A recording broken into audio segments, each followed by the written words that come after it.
Bonjour à tous et bienvenue dans Smart Bourse. Smart Bourse, votre rendez-vous bourse 2 fois par jour en direct sur Bismart à 12h30. Tout d'abord, une demi-heure pour commenter la tendance à la mi-journée sur les marchés financiers avant la grande édition du soir. 1 heure cette fois-ci pour revenir sur les tendances évidemment, mais aussi les grands enjeux de marché. Au sommaire de cette édition, les marchés européens qui évoluent dans le rouge depuis ce matin après un léger rebond qui aura duré 2 jours. Le CAC 40 perd environ 2% en continu depuis l'ouverture de la Bourse de Paris. Et rares sont les valeurs qui résistent à ce recul. On note en particulier les secteurs liés à l'énergie ou aux matières premières qui pâtissent de la baisse, à l'instar de ArcelorMittal qui recule de 7% environ actuellement, mais aussi les valeurs liées à l'automobile comme Stellantis ou Renault qui figurent parmi les plus fortes baisses du CAC 40. Si l'on regarde cela d'un point de vue sectoriel, on note que l'intégralité des indices sectoriels du Stoxx 600 sont dans le rouge depuis ce matin avec une baisse particulièrement marquée pour le secteur automobile justement et le Stoxx 600 Oil and Gas. Nous reviendrons sur la tendance des marchés avec nos invités alors que les futurs américains annoncent une ouverture similaire cet après-midi aux États-Unis. Le pétrole, nous en parlions, sera un sujet également alors que le baril de Brent recule actuellement de plus de 4% sur la séance et de plus de 7% sur une semaine. Le recul du pétrole qui bénéficiait jusque-là des tensions d'approvisionnement énergétique, ce recul est-il épisodique dans un long mouvement haussier ou marque-t-il la fébrilité des investisseurs face au risque de récession aux États-Unis induit par la hausse des taux de la Fed? C'est une question que nous nous poserons également dans la deuxième partie de cette édition de Smart Bourse alors que Joe Biden devrait appeler aujourd'hui le Congrès à suspendre la taxe sur l'essence aux États-Unis à l'approche de l'été. Nous commenterons également quelques statistiques dans Smart Bourse. Nous reviendrons sur la séquence banque centrale qui agite le marché depuis plusieurs jours. Comment réagir face à cette volonté de réduire l'inflation, quitte à en passer par un épisode récessif? Une question que nous nous poserons alors que l'inflation en Grande-Bretagne atteint 9,1% en mai sur un an. Bienvenue à vous tous qui nous rejoignez. Smart Bourse, c'est parti.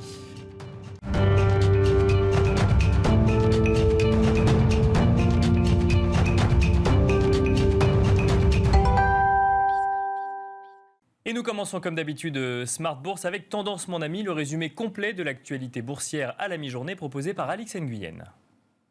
Fébrile, le CAC efface son rebond. L'idée d'une récession empêche toute forme d'entrain. Le marché dans son ensemble fait montre de prudence avant l'allocution de Jérôme Powell devant le Congrès américain à 15h30. Après la hausse de taux de 75 points de base décidée la semaine dernière, une première en 30 ans, les investisseurs espèrent être rassurés quant aux intentions de l'institution en matière de taux d'intérêt et de perspectives économiques. Dernière sortie en date, Thomas Barkin, le président de la Fed de Richmond, a déclaré hier que la Banque centrale devrait relever ses taux le plus rapidement possible sans engendrer de dommages excessifs aux marchés financiers ou à l'économie. Sur le marché obligataire, le rendement de l'emprunt américain à 10 ans se détend. Le président Joe Biden devrait quant à lui demander au Congrès de suspendre pour 3 mois une taxe fédérale sur les prix de l'essence. Plus précisément, la Maison-Blanche entend supprimer jusqu'en septembre une taxe de 18 cents par gallon et appelle les États qui taxent également l'essence à la pompe à en faire de même. À Paris, CGG, Total Energy et Vallourec sont dans le rouge. Du côté des indicateurs au Royaume-Uni sur un an, l'inflation a encore accéléré à 9,1% en mai. Elle reste un record en 40 ans tiré par les prix de l'alimentation et de l'essence. On termine avec un focus sur quelques valeurs. Forestia annonce avoir bouclé son augmentation de capital de 705 millions d'euros avec une opération souscrite à 187% après l'acquisition de l'équipementier allemand ELA. Pour rappel, les deux entités forment désormais le groupe Forvia. Et puis, Crédit Agricole a présenté son plan Ambition 2025. Il comprend un objectif de plus d'1 million de clients supplémentaires. Le groupe vise un résultat net part du groupe supérieur à 6 milliards d'euros et souhaite renforcer la rentabilité avec un retour sur fonds propres tangibles supérieur à 12%. Voilà, c'était donc Tendance mon ami, le résumé complet de l'actualité boursière du jour, donc à la mi-journée proposé par Alix Nguyen.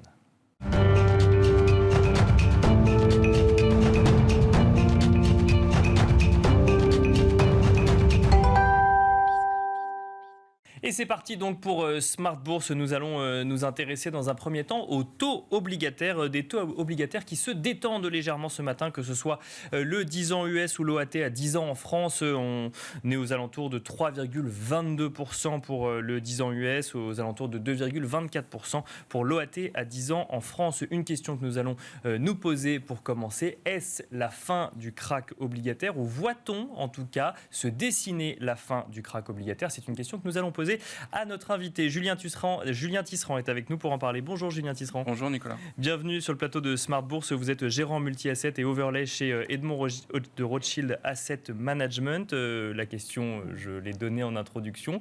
Voit-on, selon vous, se dessiner la fin du krach obligataire? Alors, on peut être certain de rien dans cet environnement, c'est le premier point. Bien sûr. Beaucoup d'humilité en tant que gérant obligataire et observateur du marché. Ce qu'on semble voir se dessiner, c'est en tout cas, de notre point de vue chez Edram, la fin d'une séquence de hausse de taux qui a été très brutale, très rapide. D'accord. Et on pense que le gros de cette séquence est plutôt derrière nous et que l'été... Et on voit depuis quelques semaines ce dilemme entre inflation et croissance qui commence à se dessiner, où jusqu'ici la croissance tenait suffisamment pour que les banques centrales réagissent très violemment à la hausse de l'inflation. Et aujourd'hui, les investisseurs suivaient, ou en tout cas revoyaient la remontée des rendements, adhéraient à cette idée, tout à fait. Et aujourd'hui, on voit les données de croissance qui commencent à se détériorer, des données de sentiment de marché, quand on voit des sondages d'entreprises qui commencent à se détériorer. Et donc, on a ce dilemme qui s'établit, et ce qui, de notre point de vue, va rendre les taux d'intérêt, ou va empêcher les taux d'intérêt de remonter trop brutalement à partir de maintenant. On va avoir... Le stress est passé. Une partie du stress, en tout cas, et que ce facteur de croissance qui rebaisse, ou ces attentes de croissance qui vont baisser, vont commencer à peser plus sur la dynamique de taux d'intérêt, et en tout cas freiner une partie de la remontée si on continue à avoir des chiffres d'inflation qui reste élevé, ce qui est notre scénario central pour les prochains mois. On s'attend à une inflation en zone euro autour de 9 à 10% durant l'été, et qui va rester très élevé pendant... On n'aurait pas encore atteint le pic d'inflation actuellement. Exactement. Aux États-Unis également. Aux États-Unis, par exemple, on a des prix du gasoline américain à la pompe, des prix à la pompe qui ont encore augmenté au mois de mai et juin. Bien sûr. Et qui vont continuer à se refléter sur l'indice d'inflation. Alors, on voit avec cette détente des matières premières qu'on pourra peut-être dans les prochains mois envisager une stabilité, peut-être avec des prix du pétrole plus bas, qui, de notre point de vue, reflète cette inquiétude sur la croissance. Alors justement, on reviendra effectivement après sur les banques centrales, mais peut-être un petit mot sur le pétrole. Donc, parce qu'on assiste à une détente effectivement depuis une semaine sur le pétrole spécifiquement.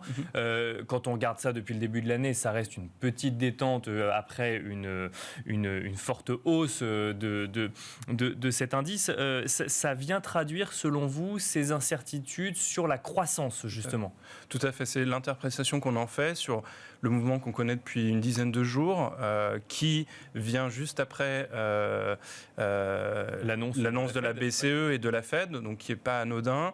On voyait aussi cet espoir de réouverture en Chine avec cette politique zéro Covid qui semblait se desserrer, qui finalement est revenue, et une Chine qui ne réouvre pas forcément suffisamment au sens des investisseurs. Et donc tout ça pèse sur les cours du pétrole. Mais pour nous, ce qu'on regarde beaucoup, c'est aussi les métaux industriels, qui eux sont en baisse depuis maintenant de nombreuses semaines, et ont par exemple eu un pouvoir un peu plus prédictif. Si on reprend la séquence vraiment très très rapidement, la séquence de 2018, quand on a eu ce resserrement très brutal de la Fed, les premières matières premières à faire un pic ont été les métaux industriels à l'été 2018, au tout début de l'été, et ensuite le pétrole a suivi. Et donc on a un peu cette séquence qui semble se reproduire, avec des métaux industriels qui rebaissent déjà depuis plusieurs semaines, et un pétrole qui aujourd'hui suit. Donc pour nous, c'est plutôt des craintes sur la croissance qui se manifeste aujourd'hui. Alors, si je reviens sur effectivement donc, le krach obligataire ou les taux, donc effectivement, il y a eu les épisodes de banque centrale ou l'épisode des banques centrales la semaine dernière, et même la semaine d'avant, puisqu'effectivement on commande toujours avant d'avoir effectivement les décisions officielles. Pour autant, les hausses de taux ne sont pas finies. Elles n'ont d'ailleurs pas commencé réellement pour la BCE. Elles sont annoncées, mais elles n'ont pas commencé. Pour la Fed, on a annoncé 75 points de base la semaine dernière. On anticipe potentiellement une autre hausse de 75 points de base à venir. Ça ne peut pas venir alimenter un nouveau krach obligataire tant qu'on reste dans les anticipations d'inflation qui n'iraient pas au-delà de 10% avec un pic cet été ou à la fin de l'été. Tout à fait, ouais, tout à fait. Ce qui est nouveau aussi dans le phénomène d'accélération des taux qu'on a connu cette année, c'est l'utilisation par les banques centrales de la forward guidance, qui n'était pas présent dans les années, par exemple, 90, quand la Fed a été aussi fait des remontées assez brutales de ses taux d'intérêt. Et aujourd'hui, le marché est allé s'adapter très très rapidement. Et en fait, ce qu'on a, c'est des banques centrales qui valident les anticipations de marché plus qu'elles ne les finalement forcent à la hausse. D'accord. À part cette hausse de 75 bips de la Fed, jusqu'ici, c'était plutôt le marché qui poussait la Fed à aller monter ses taux d'intérêt. Qui s'inquiétait effectivement de cette inflation qui durait et dont on ne voyait pas le pic. Oui. Et là, on a le sentiment, de notre point de vue, que la Fed, avec ses 75 BP de hausse de taux, reprend la main et valide ses anticipations de marché, et on atteint un pic, en tout cas local, d'agressivité du langage vis-à-vis de l'inflation. C'est la même chose pour la BCE, qui parle de hausse de 50 BP maintenant, potentiellement en septembre. Alors moi, j'allais vous dire que la BCE avait eu l'air un peu plus surprise du fait d'une réunion en urgence pour trouver une solution, en tout cas montrer qu'elle réfléchissait à une solution ou qu'elle avait dans son attirail un outil déjà prêt pour répondre à des niveaux de spread qui s'élargissaient finalement au sein de la zone euro. Non, vous n'avez pas vu ça comme finalement une surprise cette réunion de la semaine dernière ? Si, elle nous a surpris par le langage qui était très haussier sur les taux d'intérêt. La BCE n'a pas sûrement pris la mesure que ce nouveau langage ou ce changement de pied en un aussi court laps de temps, depuis quelques mois seulement, allait impacter autant les spreads, notamment périphériques. Et post la réunion, on a vu les spreads BTP Bund 10 ans, par exemple, remonter de 40 BP très très brutalement, et aller tester la crédibilité de la Banque centrale, là où la BCE, Madame Lagarde, pendant cette réunion, nous disait ne pas être inquiète sur cet écartement, qu'il n'y avait pas de niveau en vue auquel ils interviendraient. En fait, après coup, on a vu très rapidement que ce niveau, autour de 240-250 BP, on commence à avoir un niveau de stress suffisant sur les pays de la périphérie qui pourrait endommager ou entamer finalement la possibilité de la BCE de remonter ses taux. Et c'est ça, cet outil anti-fragmentation qu'ils ont annoncé dans l'urgence, c'est permettre de stabilisation des spreads périphériques pour laisser la main libre à la Banque centrale de pouvoir remonter ses taux. Et la Banque centrale a eu peur qu'on ait un dérapage des spreads et qu'on recrée une crise de la dette avec une explosion des spreads et que dans ça certaines régions de la zone euro. Exactement, et que ça impacte le système bancaire et qu'il y ait des effets ricochets. Et elle a finalement préempté ce phénomène-là en annonçant cet outil anti-fragmentation, ce qui, notre compréhension, va lui permettre de pouvoir remonter ses taux plus sereinement, si on peut le dire. Donc l'annonce d'un outil veut dire d'autres hausses de taux à venir pour pouvoir continuer cette politique de normalisation de sa politique monétaire. Alors, cet outil, on n'en a pas beaucoup d'informations aujourd'hui, mais on peut faire des conjectures. Comment est-ce que la BCE peut faire concrètement pour, d'un côté, tenir son objectif de réduction de bilan, de l'autre, tenir son objectif de hausse des taux, et tout en restant, j'ai envie de dire, un peu plus souple vis-à-vis de certaines économies de l'Union européenne qui en auraient besoin, ou de la zone euro qui en aurait besoin. Tout à fait. On n'a pas beaucoup de détails pour le moment. On en aura, et les investisseurs s'attendent à avoir des détails à la réunion monétaire de juillet. Bien sûr, oui. Et là, la BCE va être très attendue sur ces détails-là. On a compris également qu'ils n'en ont pas discuté entre eux pour l'instant des détails. Donc c'est vraiment un travail qu'ils vont devoir faire très très rapidement. Plusieurs phénomènes. On peut deux solutions qui semblent avoir un consensus de marché ou qui sont discutées sur les marchés financiers, c'est-à-dire des achats que la BCE pourrait réaliser de BTP, de bonos espagnols par exemple, pour contrer des mouvements de stress excessifs sur les marchés. Et ce qui viendrait augmenter mécaniquement le bilan de la BCE pour le coup. Tout à fait, parce qu'elle réinjecterait des réserves auprès des banques auxquelles elle rachèterait ces titres, et pour éviter un phénomène de réaugmentation de son bilan qui ne semble pas forcément être son objectif premier, réaugmenter le bilan. À un moment où elle dit il faut être plus restrictif, ça semble être un peu contradictoire. Donc un moyen de faire cela, deux solutions. Soit c'est vendre d'autres titres en face de ces achats. On pourrait imaginer des ventes de titres d'État plus core, comme l'Allemagne, les Pays-Bas, la France. D'accord. Ou de venir mettre un mécanisme en place d'absorption des réserves qu'elle aurait créées auprès du système bancaire en achetant ces titres italiens ou espagnols, pour prendre cet exemple-là, et forcer les banques à mettre cet argent ou cet excédent de réserve dans des dépôts avec un certain temps à terme. D'accord. Pour réinvestir cet argent finalement. Voilà, pour forcer cette liquidité à ne pas revenir dans le système bancaire et à sortir du système bancaire. Donc finalement, racheter de la dette d'un côté, mais la réinjecter dans l'économie d'une certaine manière de l'autre pour ne pas que ce soit dans le bilan finalement de la Banque centrale. C'est ne pas faire augmenter le bilan. Ne pas faire augmenter le bilan. Probablement la solution qui sera la privilégiée. Sinon, le message qui pourra être envoyé peut être un message de nouveau, on réassouplit la politique monétaire, ce qui ne nous semble pas le message qui doit être privilégié aujourd'hui. En tout cas, ce qu'on doit dire, c'est que cet outil, on sent qu'il a la volonté d'être crédible. Vraiment, c'est la principale mesure qui est avancée par tous les membres de la BCE qu'on voit régulièrement depuis une semaine. C'est la crédibilité et, si possible, ne pas avoir utilisé cet outil. Comme en 2012, si vous vous souvenez, l'outil d'achat de titres qu'on appelle OMT n'avait pas été utilisé. Mais encore faut-il qu'il soit suffisamment crédible. Exactement. Pour pouvoir ne pas et donc les investisseurs vont juger sa crédibilité avec les détails qu'on va avoir et également la volonté de le mettre en application rapidement. Alors une question rapide, il nous reste quelques secondes. Peut-on envisager un changement de politique monétaire de la BCE, cette fois-ci en fonction de chiffres d'inflation qui viendraient à montrer que le pic est déjà derrière nous, ou au contraire qu'il ne va pas arriver dans 2 mois, mais dans 6 ou 8 mois? On pense que, donc, comme le scénario central est que l'inflation va rester élevée pour beaucoup de facteurs, on a eu un lissage des prix de l'énergie dans beaucoup d'économies, notamment en France, qui vont être impactés dans l'inflation à venir encore. On pense que la BCE pourra réagir comme la Fed. Donc la Fed attend de voir un pic sur l'inflation et plusieurs chiffres d'inflation successifs, plusieurs mois de baisse avant éventuellement d'être moins agressif sur ses remontées de taux. Sûrement que la BCE pourrait adopter la même stratégie si on voyait l'inflation rebaisser. Dans le cas d'une inflation qui serait plus durable, on pourrait voir une BCE avec des remontées de taux de 50 points de base. Ça nous semble compliqué, étant donné l'historique de la fragilité de la zone euro, de sa cohésion, d'avoir des remontées beaucoup plus agressives qui viendraient sûrement entamer la croissance de manière trop forte. Donc 50 BP semble le bon rythme maximum pour la BCE. Si elle devait faire plus. Merci beaucoup Julien Tisserand d'être venu partager votre expertise avec nous sur le plateau de Smart Bourse. Je rappelle que vous êtes gérant multi-asset et overlay chez Edmond de Rothschild Asset Management. Merci beaucoup et quant à nous, on se retrouve tout de suite dans la deuxième partie de Smart Bourse.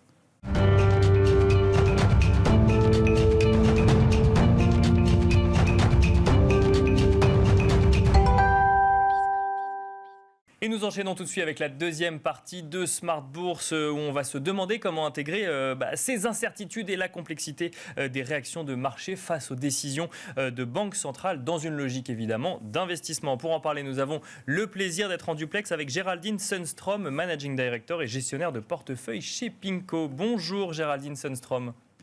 Bonjour.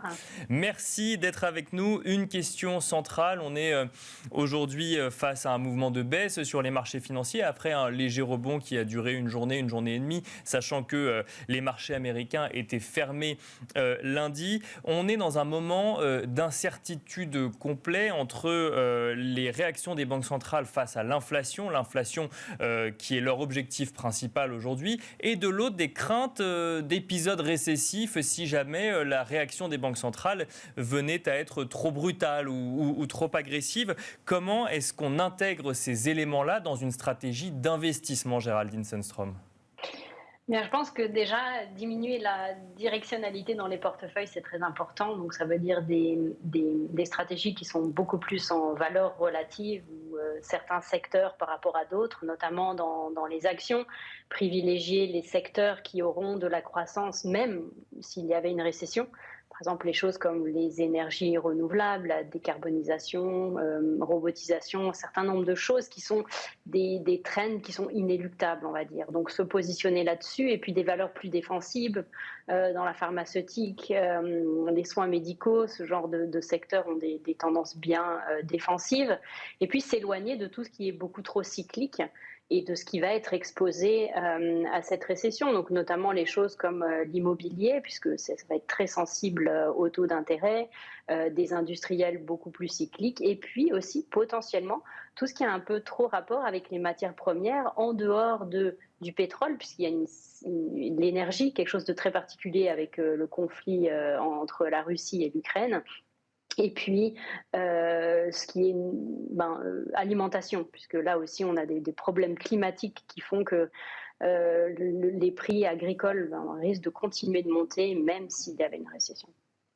Donc effectivement, s'éloigner un petit peu de tous ces sujets cycliques. Vous avez mentionné le pétrole. Alors le pétrole, on le voit reculer depuis une semaine, un peu plus d'une semaine maintenant. On a du mal à comprendre, ou on essaye en tout cas de comprendre un peu ce recul. C'est-à-dire que le pétrole a largement bénéficié effectivement des tensions d'approvisionnement en énergie pour diverses raisons. D'ailleurs, le conflit en Ukraine en est une, mais il y en avait d'autres avant cela. On le voit reculer.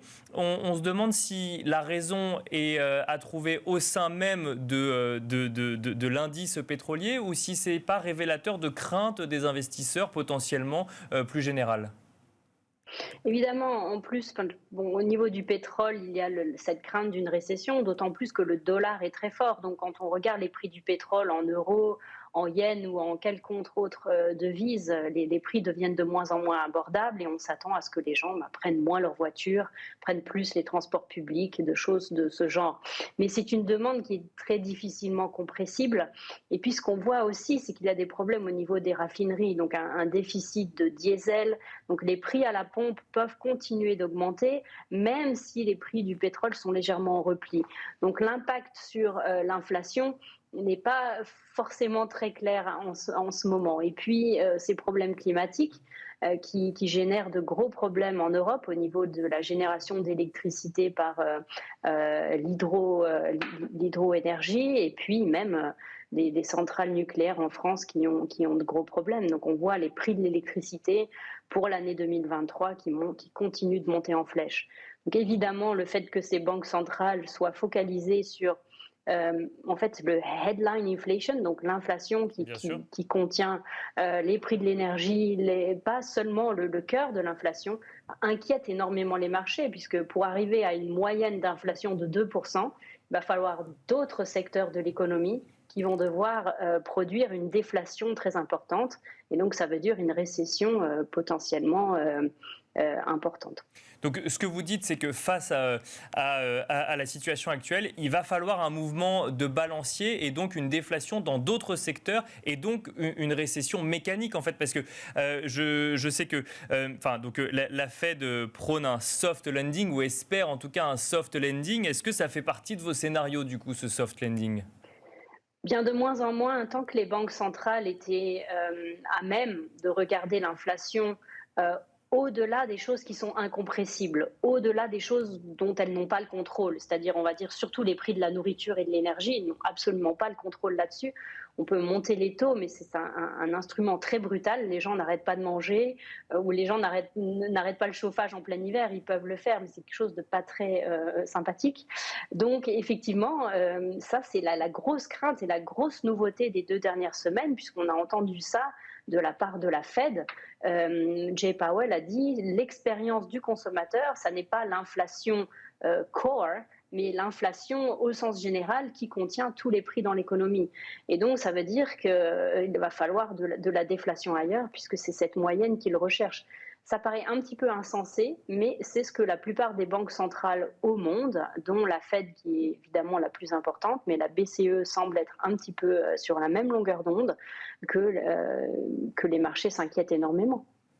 Et on a des pistes aujourd'hui de où cette déflation pourrait se trouver. Quels secteurs pourraient être ceux les plus concernés ou les concernés le plus rapidement ?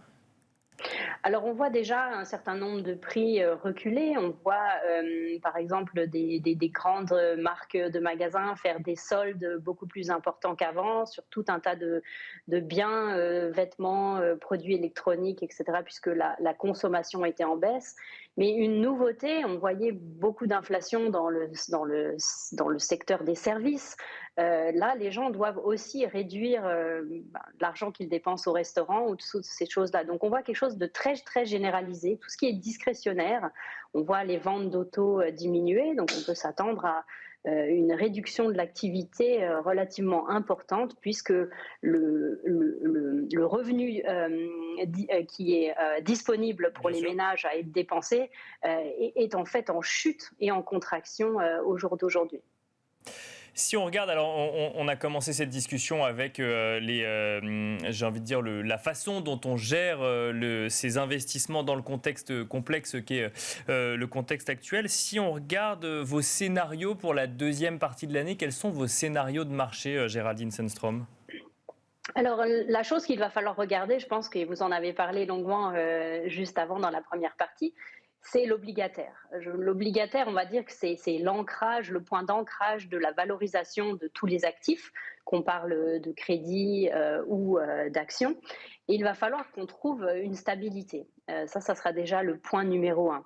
Ce qu'on va commencer à voir peut-être, c'est effectivement beaucoup d'incertitudes à court terme. Donc le devant des courbes de taux pourrait continuer de monter, mais il y a un moment où le marché va commencer à pricer le fait qu'il va y avoir un ralentissement économique important et on va sûrement voir des inversions de courbes. Donc, on va probablement commencer à trouver pas mal de valeurs dans le milieu de la courbe des taux, on va dire entre le 5 et le 7 ans, notamment dans des pays comme l'Australie, le Canada. Il ne faut pas oublier, ce sont des pays où quand les gens empruntent pour acheter une maison, ils font cela à un taux variable. Donc, dès qu'il y a des hausses de taux, ça n'est pas seulement les nouveaux entrants dans le marché, les nouveaux acheteurs qui vont payer le prix, c'est absolument tout le monde. Donc là, le coup près tombe très vite et on peut s'attendre à ce que l'activité dans ces pays diminue plus fortement, plus rapidement. Et pourtant, le marché a des niveaux de taux dans ces pays, notamment l'Australie et le Canada, au-dessus de ceux des États-Unis. Donc, c'est difficile à comprendre. Donc, de plus en plus, un positioning, on va dire, qui va doucement, mais sûrement, vers plus d'obligataires. Et puis, une fois que ceci sera stabilisé, qu'on va comprendre peut-être l'étendue de cette récession, les contours de cette récession, qui risque d'être quand même un peu inhabituelle, eh bien, sûrement le fait que les spreads dans le crédit ou que les valorisations dans certains secteurs des actions deviendront véritablement attractifs. Mais pour l'instant, on évite vraiment la directionnalité dans ces secteurs. Ce serait plutôt du relative value, puisque justement, on ne sait pas jusqu'à quel point ces taux vont monter ou à quel point la récession pourrait être importante. Il nous reste vraiment quelques secondes, Géraldine Sundström. Les pays émergents, et notamment la Chine, si on peut encore appeler ça un pays émergent, sont à garder dans les portefeuilles dans le contexte actuel, où il faut réinvestir peut-être ? Oui, alors une des zones qu'on a développées dans nos portefeuilles, ce sont les devises des pays émergents. Elles sont très sous-évaluées d'après nous. Elles offrent un portage extrêmement important, même en réel, puisque l'inflation souvent est plus basse que dans les pays développés. Et puis ce sont des banques centrales qui ont déjà commencé à monter les taux il y a 1 an en général. Donc un différentiel de taux d'intérêt nominal et réel à des niveaux historiques, des devises qui sont très sous-évaluées, des positions externes de balance des comptes courants qui sont en très bonne santé par rapport à d'habitude, et souvent des termes de l'échange qui vont beaucoup mieux puisque ce sont des exportateurs d'énergie et des exportateurs de pays agricoles. Donc en fait, c'est une des zones que l'on a en fait déployées dans les pays, un peu comme un ersatz, un succès d'année de crédit dans les portefeuilles puisque c'est beaucoup plus liquide. Merci beaucoup Géraldine Sundström d'avoir répondu donc à nos questions dans Smart Bourse à la mi-journée. Je rappelle que vous êtes Managing Director et gestionnaire de portefeuille chez PIMCO. Merci également à vous de nous avoir suivis et je vous donne rendez-vous ce soir dans la grande édition de Smart Bourse à 17h en direct sur Bismart.